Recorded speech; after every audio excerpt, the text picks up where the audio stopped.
Who in the room wants to increase the quality of your life? Raise your hand. Okay, good. And that's exactly what this flip chart is called, everyone. It's called the what, everyone? Quality of life. And it's got many different parts to this. And I'm going to give you the first one right down at the bottom here. So down the bottom here, the first one is the quality of the mentor or coach. What's the bottom say, everyone? Quality of the mentor or the coach. Now, some would say that you've already ticked a bit of that bottom one just by being here and being part of what we do. Who'd agree on that? Okay, good. And my question to you, are you limited to one form of mentor, yes or no? No. So, round your tables, you're going to discuss the different areas that you can actually put a mentor in your life over and above what I do, what we do here being business coaching. What are other areas of your life that you could put mentoring in, or maybe even consider put mentoring in to improve the quality of your life? Okay, just call it out. What are some other areas in your life that you can get mentoring in other than just the purest business coaching, everyone? Just call it out. What do you got? Health and fitness. Anyone write that down? Who needs to do more in that area in the next 12 months, right? Good. So, again, now write this down. And I see this with business coaching and with what we do. Big point I'm about to say is you got to invest some skin in the game. What do you need, everyone? Skin in the game. I promise you, when you put your hard cold cash down, do you take it more seriously or less seriously, everyone? More seriously. So you want to go and commit to something, put more skin in the game. Right? I remember about 6 years ago when I was training for the Fink Desert Race. Right? I wasn't fit enough at the time, and I went and found a personal trainer and said, there's the cash, I'm in, I want to do this, hold me accountable. Right? There's a lot of power in that principle. Who'd agree? Okay, good. So what do you need to do more on health? Awesome, great. What are some other ones? Helen? Industry, right? So again, there is multiple industry, so you can get more of an industry-based person. And I would give you the distinction on that too, Helen, and everyone else, is that, normally that person is not more a consultant rather than a coach. Write that down, right? A consultant is normally a person that gives you data. They give you a lot of the answers, right? Now, coaches, do I do a lot of that? Yes or no? No, I say that's your job. I'm going to shine the light in a certain area, but you got to do the implementation. That's what great coaches do. So industry-based, love that. What are some other categories? Relationships, love that. Write that down. Especially if it's not going right, Kylie, right? Is, what do I got to do to grow that? Love that. What else? Family. Okay, good. Mentoring on the family side. What else? Wealth is a big one, right? We're going to talk about wealth tomorrow, but we do need to get in front of lots of wealth mentors. We're launching at the moment something called the Wealth Club, where I'm bringing about 11 different mentors, specialists in all of those particular areas to teach on all of those different parts, right? So I agree very much on wealth. So the big part here on the flip chart, and I left this off purposefully, is it's normally not a one-size-fits-all, right? There's normally an S on the end there, okay, or an ES on coaches. Very big fan of that. So that's the first part, everyone. Here's your second part. Write it down. The next part's called the quality of your knowledge. What's the second one, everyone? Quality of your knowledge and education. So, you only know what you know. Who would agree with me on that? Raise your hand when you came into EBS that your level of perceived knowledge on business just went through the roof in terms of what more you needed to learn? Raise your hand if you had a pretty steep learning curve. Who's still on that, by the way? Okay, good. So, is that okay to be still on that steep gradient? And the answer is, yeah, that's okay. Good. So, you're now going to review your knowledge, and we're just going to talk about business. Write that down. This is what more education skill do you need to learn in the next 6 months on business? Do you need to go and learn more about buying a business? We've got a few people in here that are doing that, right? Is that a very specific skill set? Yes or no? Yeah, it's huge, right? Do you need to go and grow your leadership skills? Do you need to grow what you're doing on marketing? Do you need to grow on wealth? We just talked about that. What do you need to do? What area, department do you need in a business to do way more on than you currently have as your knowledge set? So, round the table, you're going to choose one of them. Now, also, I didn't say this at the start, but please take a note of this. What I want to see people, when you're doing these group exercises, I want you, when the other people are talking, I want to see other people on the table taking notes. Just don't sit there and nod, right? Be taking, because there's value coming from the people around you. Does that make sense, everyone? Great. So, round your table, what do you need to grow your skill in and knowledge in the business? Start with the person on your table with the cutest set of lips. Come on back, team. Okay, call out what department in business do you need to go and sharpen the saw on and do more skill and knowledge on, more education? Call it out. Financials, what else? Team, leadership, yep, what else? Sales. Systemizing a business. Marketing. Okay, so we should all have a list. Now, what we're going to do here on that is you're going to, on each one of these, I didn't do it on the first one, but now we will, is you're going to give yourself a score out of 10. What are you going to give yourself, everyone? Score out of 10. So let's just back up the horse real quick. Grab your notes. Now you're going to write down now, please, the score out of 10 on the quality of the mentors, coaching around you. Please do that. So if you don't have anyone there that's paid, I'm going to say it's not a huge score, right? Now, I also don't think that great mentors, you don't always have to pay them. Who's had some amazing mentors that were just either really great figures in your life? Raise your hand that mentored you, but you didn't have to pay them. But here's the payment that you did have to do. Write this one down, everyone. You had to invest time. What did you have to invest? You know, you had to go and sit with the godfather, the godmother, the whoever that was in your life, right? Sports coach, etc. Right? So here, your first score is a score of, out of 10, the quality of the mentors and the coaches that you've got around you. Give yourself a score right now, please. I'd now like you to grab a different colour pen on your table.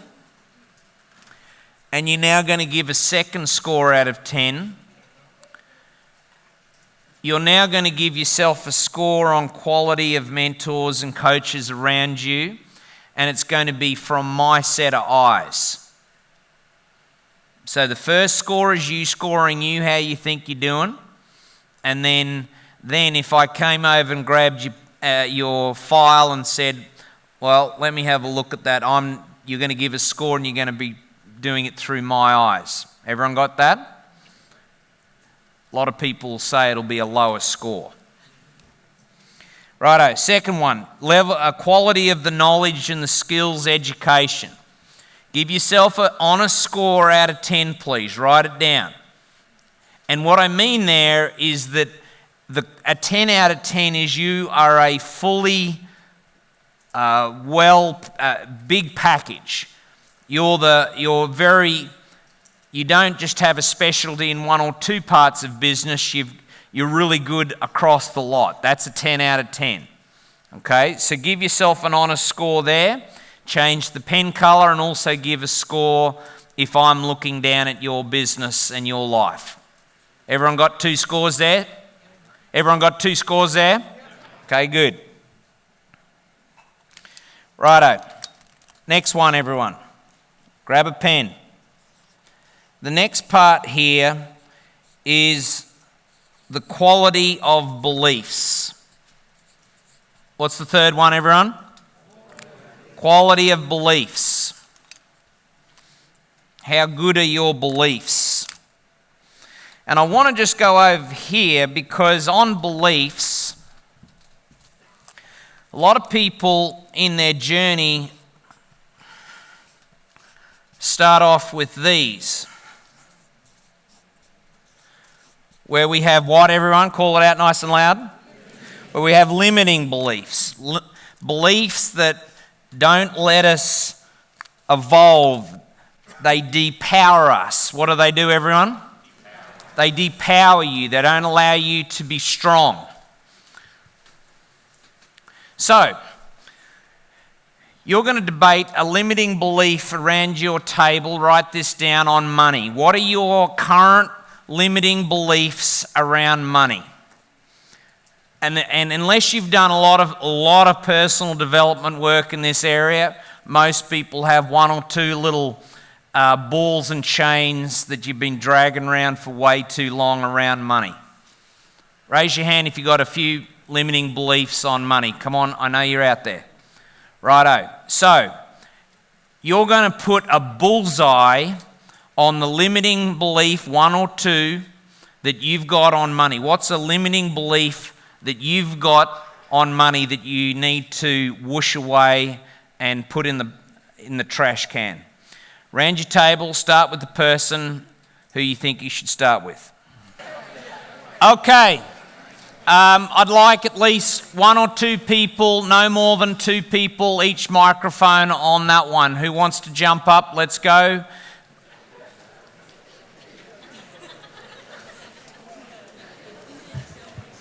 I've limited the limiting belief. I only need 2 each microphone. That's it, guys. Sorry.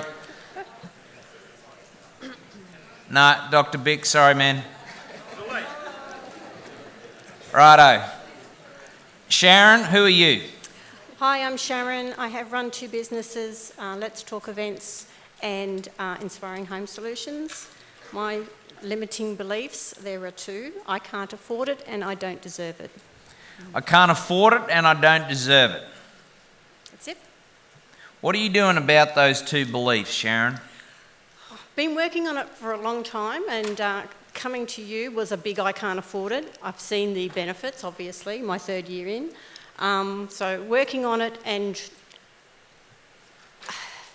doing the numbers and trying to believe in them is my biggest thing, my biggest hurdle. But knowing my numbers is really helping with that. Yeah, so I agree on that. Is knowledge around the reality is a big part to moving a limiting belief on money. Who would agree on that? Everyone write that down. You know, we see that a lot of the time is people get worried about cash or lack of cash flow, and then we then say, well, show us your cash flow forecast. And what, you know, the average person, the average business owner, what do they say when you ask them that? No, we don't have one. So it's like, well, I'm getting worried about something I've not even analysed. Okay, good.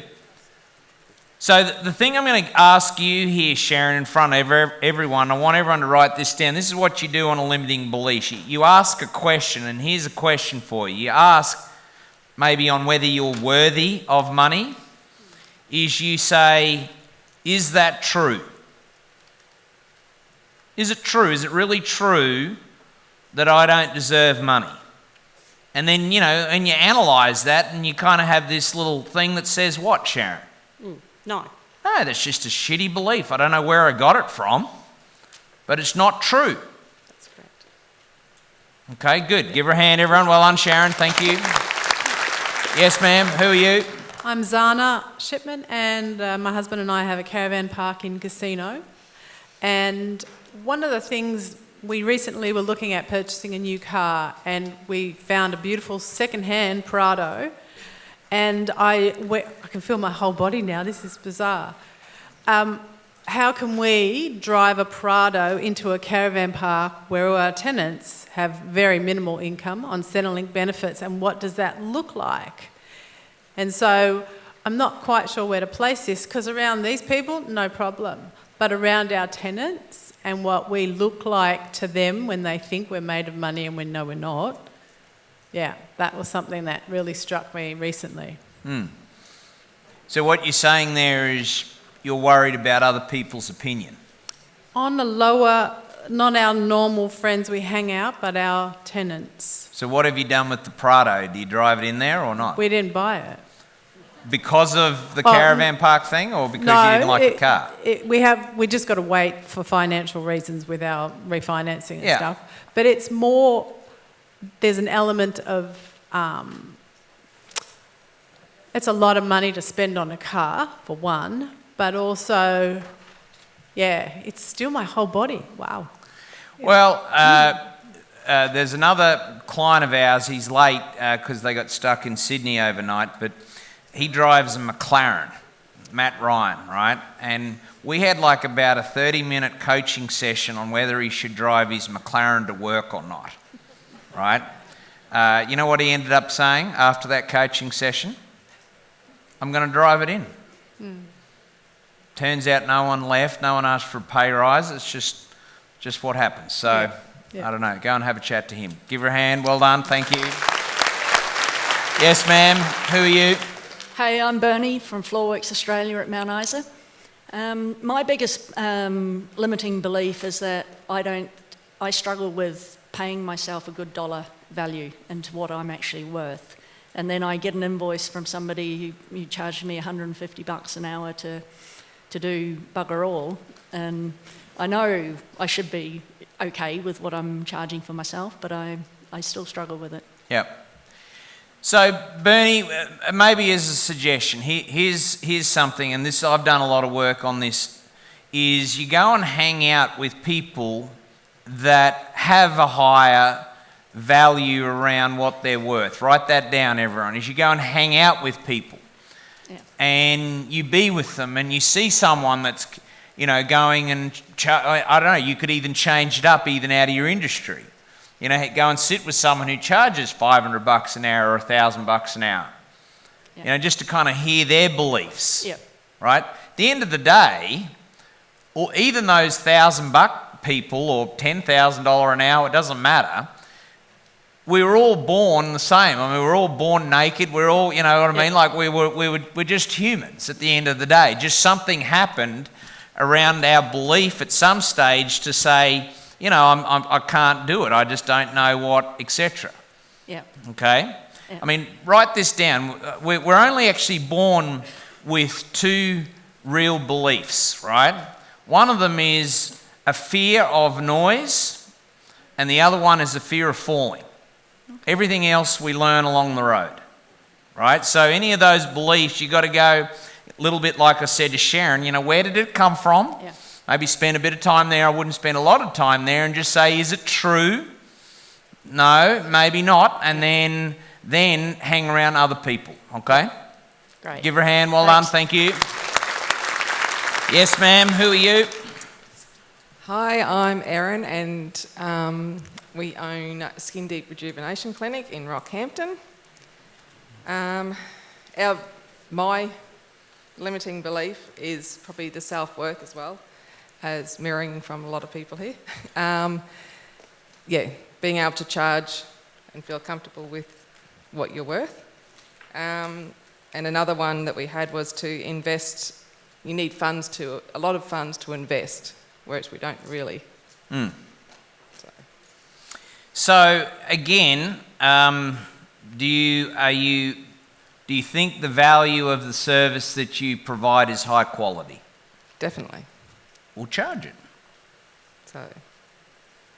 Full stop. I mean, the thing here is, on this one, Erin, write this down, is if you didn't have a choice, you would do it.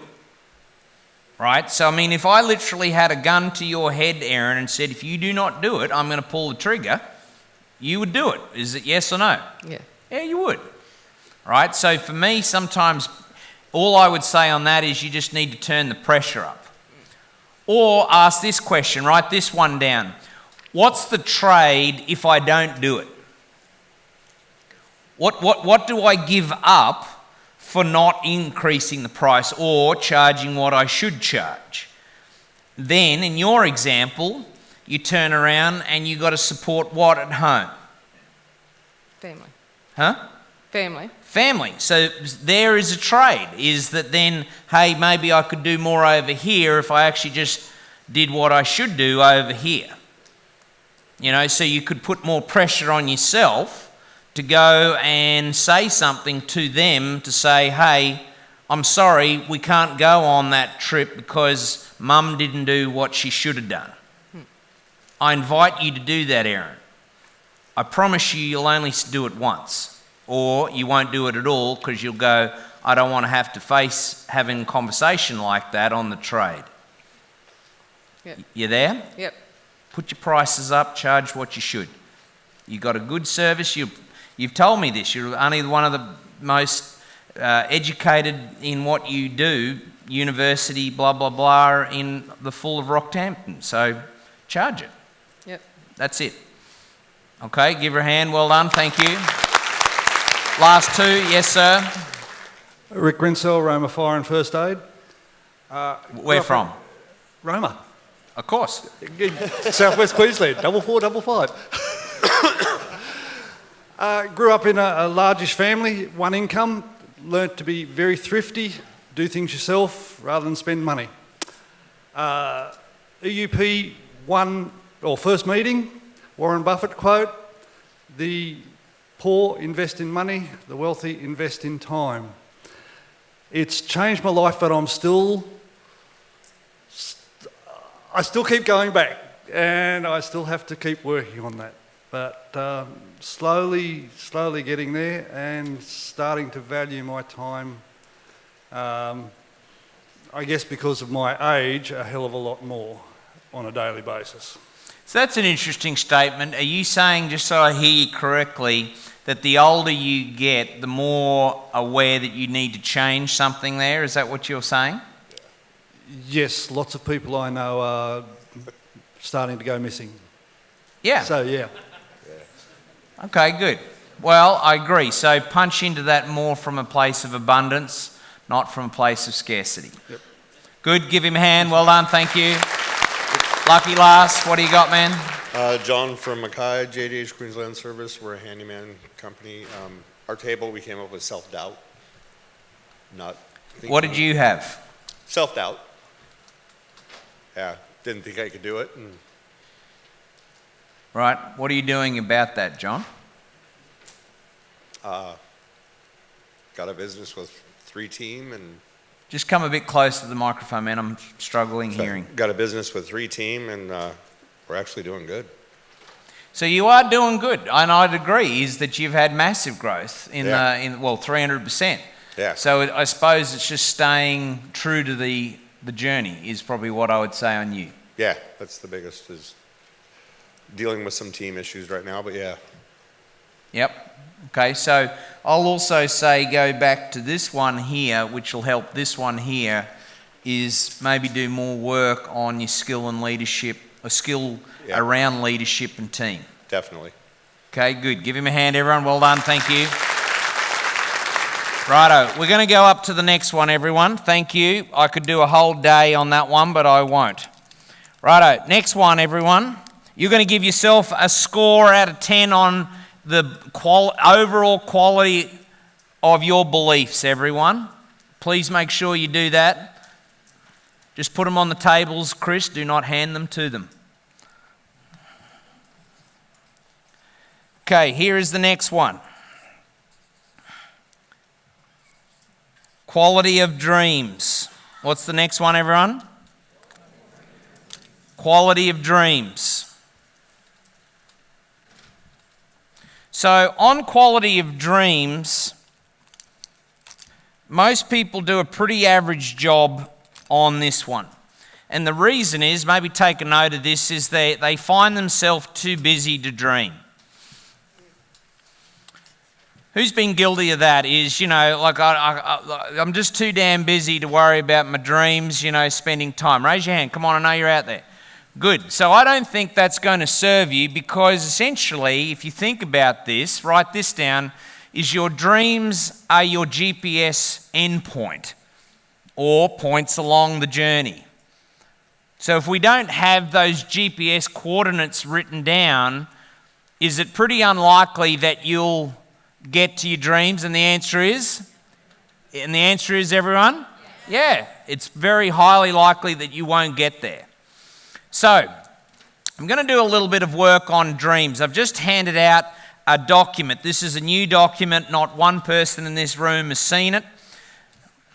Either my clients in the room. Hand it out around your table, please. It's a document called the Dream Builder. What's it called, everyone? Dream Builder.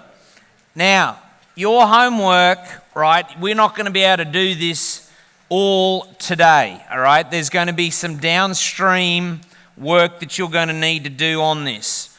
So once you've got it, don't go and look at it like everyone's doing. I haven't said to do anything there. I've just said to get the thing in your hand, all right? So from a Dream Builder point of view, let's get this flip chart going here.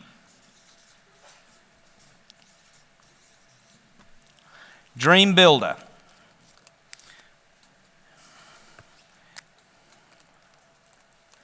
So there's 4 big parts to that handout and Dream Builder, which we're going to go through, everyone.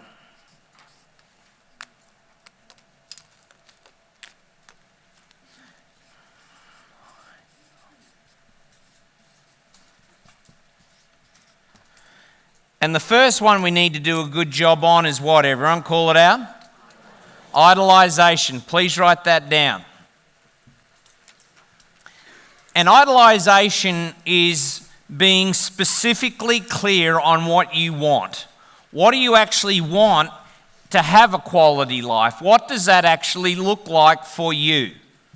Now, there's not one person in this room that'll have an exact photocopy of the next person. Even the husband and wives in the room, there'll be slight differences. And in terms of being specific or fuzzy around goals, specific and fuzzy, where do most people, when they get onto dreams, are they more specific or more loosey-goosey fuzzy? Loosey-goosey, right? Most people's opinion of dreams, write this down, is thoughts at best. I think I want to go I don't know, I'll just use a random. Go around Australia, go to Italy, right? It's a random thought. Oftentimes the next part up, the next step up on that is I language it. What's the second part of that, everyone? Right, so, a husband and wife will sit down and go, honey, do you want to go to Europe? Do you want to go here, etc., etc.? So we speak it. But very few people actually do what? Write it down. Be specific, right? And be specific on how it's going to happen. So rather than just say, I want to go around in Australia, well, is there multiple ways that you can go around Australia on a holiday? Yes or no? There's heaps. Do you want to go around on a boat? Well, what type of boat? Do you want to sail, or do you want to have a motor on the thing? Do you want to go around in a Winnebago? Do you want to go in a camper? Do you want to go in a combi? Right? How do you want to do it? Be specific. So idolization is we've got to get specific first, everyone. So what we're going to do here is spend a little bit of time on this. This is just you, not the table. Is at the top there, you're going to actually write, these are the life dreams of, insert your name, as chosen, today's date, the year. You're going to write that too in the title, in the middle, top section there. And I'm just going to spend, I don't know, a couple of minutes, 2-3 minutes. You're going to have to do way more downstream of this on what do you want to have in your life. Be specific. And look, I've given you a whole bunch of different categories, right? From the material things right through to the non-material things, okay? It's up to you. These are just a startup point, okay? So there's a few pages there, as you can see, before we get on to anything else. So you don't have to start from the top. You can start 2 pages in, etc. on what do you want. Be very clear, be specific. This is not a share around your table. This is just you, 2-3 minutes, starting now. Okay, come on back. Raise your hand if you heard some pretty cool dreams around your table, nice and high. Who's got a couple that you've just flogged? Raise your hand. Good. Okay, excellent. So we got to know what they are. That's the whole idealization. Here comes the next category on Dream Builder, is visualization. What is it, everyone? Visualization is then you got to be able to see it. Right? So again, if it's just stuck on that piece of paper that I just gave you, you're probably not going to run into it. That's why I'm a big fan of dream charts or vision boards.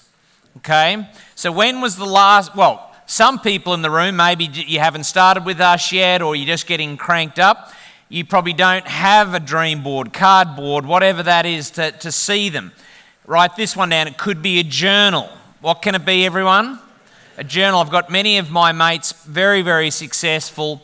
They've got it, they've actually gone out and paid for customized, beautiful leather journal, etc. They go through all the different areas on their life that they're wanting, and they do it in a journal. So I'm okay with that. Right? I'm a fan of dream charts and bucket lists. If you see mine at home, I've got a dream chart, and then down each side, I've got all of the bucket list items, right? I'm up to about 1,100 of those on that. So, what do you want to do? You got to visualize it, everyone. So, this is very quick, 1 minute, round your table. What are some ways that you do it? If you don't do any of this, you can't offer anything, just say pass. But for the people that are doing it, how do you do it? 1 minute, start with the person who's actually doing the most this on your table. Let's go. Okay. I'm going to keep on moving. So after we've got it up, journals, dream charts, screensavers, however you're going to do it, I know a few people that have actually put it with like professionally printed wallpaper. Whatever that looks like for you, that's that. The next category here is then we need to verbalize it. What do we need to do, everyone? Verbalize it. We need to tell myself, the universe, whoever, that this is coming down track 1. Right, so we then need to verbalize it, which I might add is all on page 8. Now, most people, if you've worked with me, you were asked to do this when you first started with me. This is called the I am statement. What is it, everyone? I am statement, right? Where you've got a series of I am statements. So these should be in 2 parts. Everyone, write the first part down. The first part is something that's already true, right? When I first wrote my I am statements, I was married to Georgie, and I wrote down, it's still my first one, is that I am a great husband. Now, at that point, my view on life was I was that person when I did that about 15, 20 years ago, right? So that's something that is a current reality. Write that down. You've got, everyone in here has got something good in their life where there's a current reality of your circumstance. So you're actually going to reinforce those. Write that down. Is we need to what, everyone? We need to reinforce them. Okay? Then, second category, write this down, is there'll be parts that are untrue. They're a fantasy. It's what you want to grow into. I'll give you another example. The first time I ever wrote my IN statements, I found about this award in the business coaching world called Global Coach of the Year, right? Global Business Coach in the year, best dude on the planet. So I said, I want to have that in my life. That was what I wanted. I had it down on I had a visual on it, and I verbalized it. And just to say on that one, I had to say it for about 4.5 years each morning before it actually came true. right? So you're going to have some that are reality today and some that you're going to grow into. Does that make sense, everyone? Say yeah. Okay, good. And then the last part here is this is where it all comes together, where it materializes. What does it do? This is where it all comes in. Now this flip chart here, which I've never presented ever, is called the IVVM. What's it called, everyone? IVVM. And you've got to have that part, in my opinion, to do well here on the quality of life slide. Who needs to do more work on the quality of the dreams? Raise your hand. I know you're out there. Righto, good. I'm offering that as a learning out of day one here. Next part is the quality of questions I ask.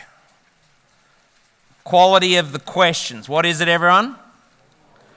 Quality of questions. Now, most people, well, hang on, let me just state it again. Write this down. Humans are set up to do statements. What are humans set up to do, everyone? Statements. Most people are poor at asking questions. I'll tell you a little story. One of my mentors, who's still alive, he's 93, is my uncle. A guy called Rod Sterling. Got an Order of Australia for his work in agriculture. Great guy. Now, I always remembered as a kid going to their farm on the Darling Downs for Christmas and Easters and what have you. And he was just, and still is, a master of what, everyone? Asking great questions. And I remember I'd sit there at the dinner table, right? And my Uncle Rod would make me uncomfortable because he'd ask, I'd say, I'm doing this at rugby, and he'd ask a great question. And he'd say, how much training are you doing right now, Bruce? And I'd tell him, and then he'd say, well, how much more do you need to do if you want to make the A's? And I'd go, I'm uncomfortable, right? Because he was asking great what? Right? He was actually coaching me when I look back. Does that make sense? Right? So most people don't do questions. They say what? Statements. So, and I was interested on this particular one here of how did just the simple of asking a question make the list on the quality of life. Who knows someone in your life who consistently or in history has asked you great questions that really made you think? Raise your hand. Keep your hand up if it's me. Okay, good. That's the whole thing, right? Is when you get asked great questions, you move. So what questions do you need to ask other people better? And also, write this one down. Everyone write this down. What better questions do you got to ask yourself?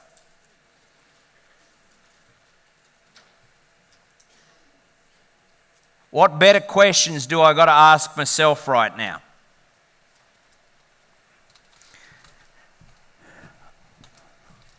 Next one, grab a pen. Quality of the decisions. What's the next category, everyone? Quality of the decisions. Now, on this one, I also want you to be giving yourself a score before I go up to that on quality of the dreams, quality of questions. You're going to give 2 scores as well as quality of decisions. So, when you look at your level of decision making, I'm interested on how you make decisions. And I'm going to bring 2 parts to this. And I'm going to borrow something from a guy called Tony Robbins. Who knows Tony Robbins? Raise your hand. Okay, good. Amazing guy. He's done a huge amount for the planet. Now, in a couple of his teachings, I was just talking about this with a group through the week. He's got something called the 6 human needs. Anyone ever run into that teachings? Only a few % of the room. So I'm just going to focus in on 2 of them. Write these 2 down. First one, everyone on the planet has some need for certainty. What's the need? Certainty. I've got a need for certainty. And the opposite of a need for certainty is a need for variety. A need for what? Variety. So people normally gravitate to one of those.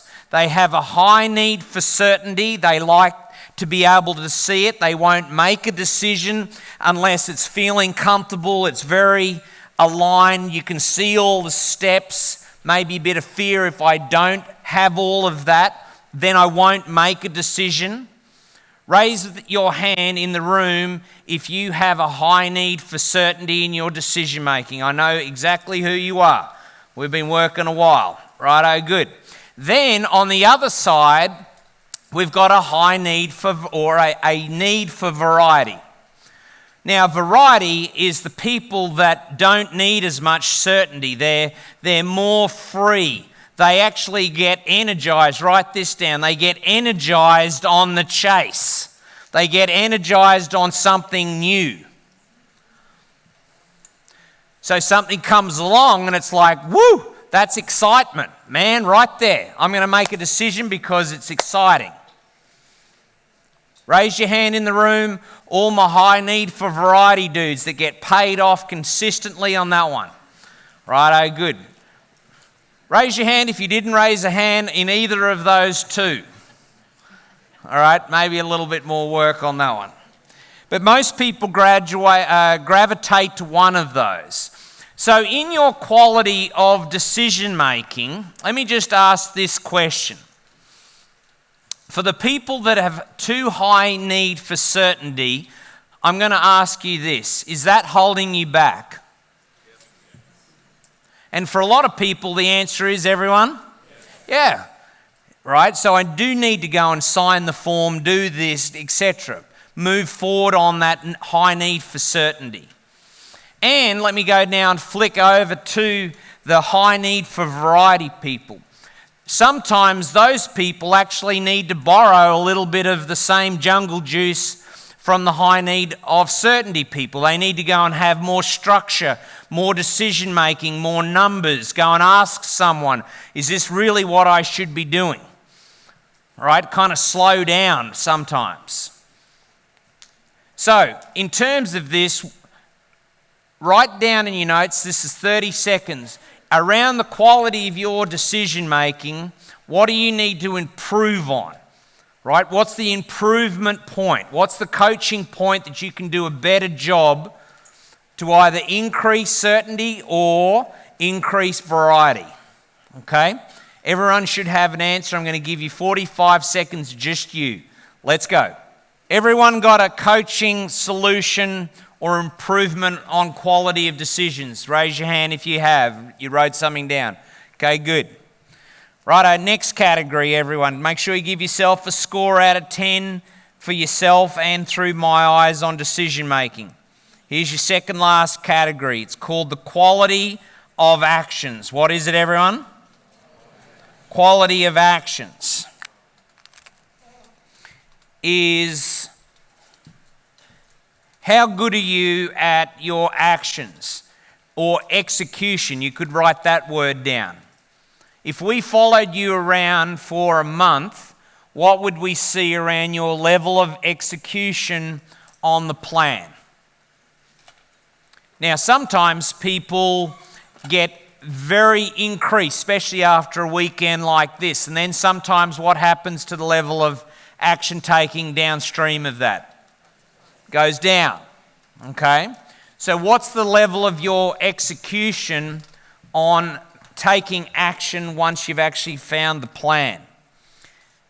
Another way to say it is sometimes there's something in life called procrastination. What's the word, everyone? Write this quote down. Procrastination have robbed more dreams than fear ever will. Procrastination has robbed more dreams than fear ever will. So it's not just simply enough to think about it, etc. But once the decision's been made, we then have to take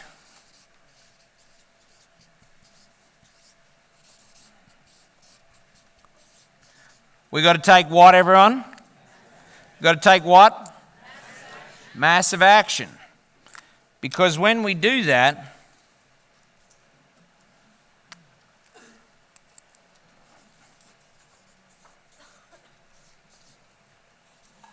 we end up with this. We end up with what?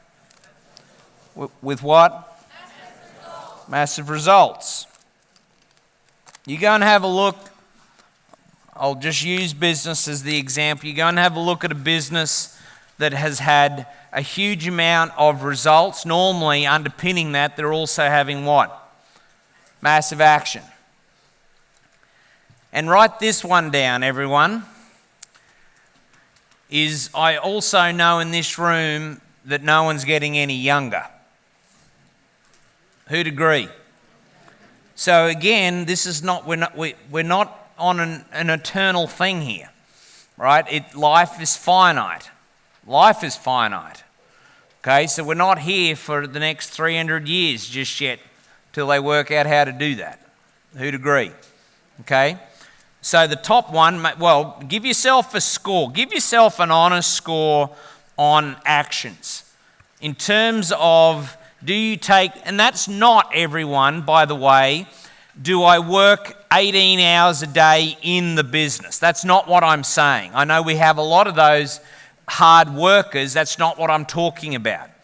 This is about the implementation on the business side of the house. Wealth, etc., personal development. That's what I'm talking about. Everyone know what I'm talking about there? Say yeah. Okay, good. And as you can see there, I wrote it on that side. The last one on the quality of life slide or flip chart is the quality of my results.